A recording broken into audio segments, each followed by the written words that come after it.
You'll never guess where I am. I'm at the Festival of Quilts, our premier quilt show, and it's held in Birmingham at the NEC. And in case you're wondering who I am, I'm Jennie Rayment, the world's only twiddler, fiddler, nipper, tucker, manipulator and manoeuvre material. And I know you've heard that before, but that's what I am. And my claim to fame was the writing of this particular book, Tucks, Textures and Pleats.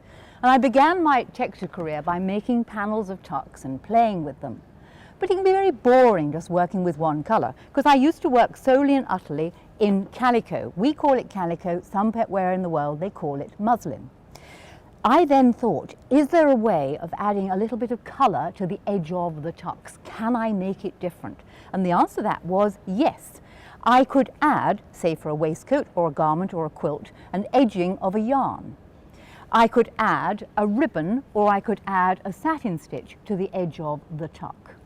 I could use this technique for a little bag, and this is from the book I wrote called Tucks and Textures too. I could make a small quilt out of it, using various ways of twiddling the tucks in a variety of different directions. And you're probably saying, how do you do it? Is it easy? Can I do it on any sewing machine? And the answer to that is yes. First of all, you need to make some tucks. And if you are going to make a panel of tucks, I tend to take a strip of fabric, whatever width I like. That's not going to change. It's the length of it that will change.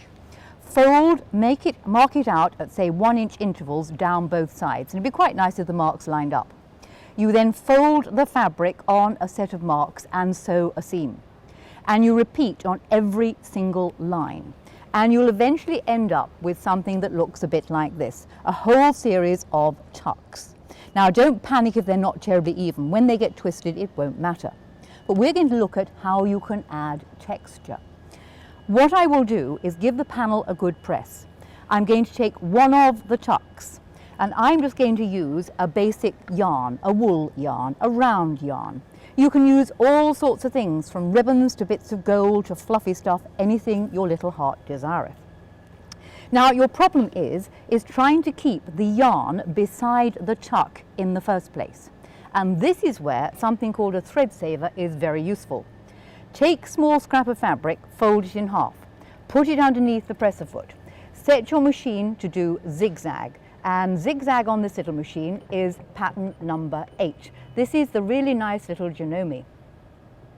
And I'm going to set my machine to do zigzag. I then want the widest zigzag possible. Whatever your machine does, it's the widest, just believe me.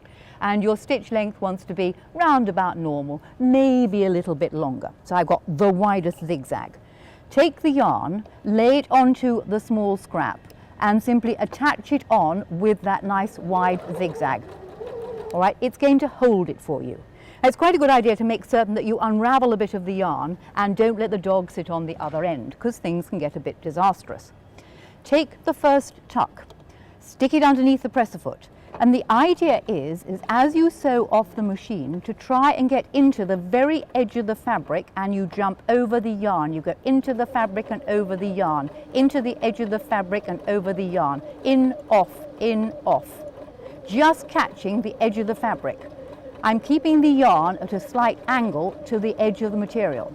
When I get to the bottom, you'll want a second scrap of fabric, sew onto it.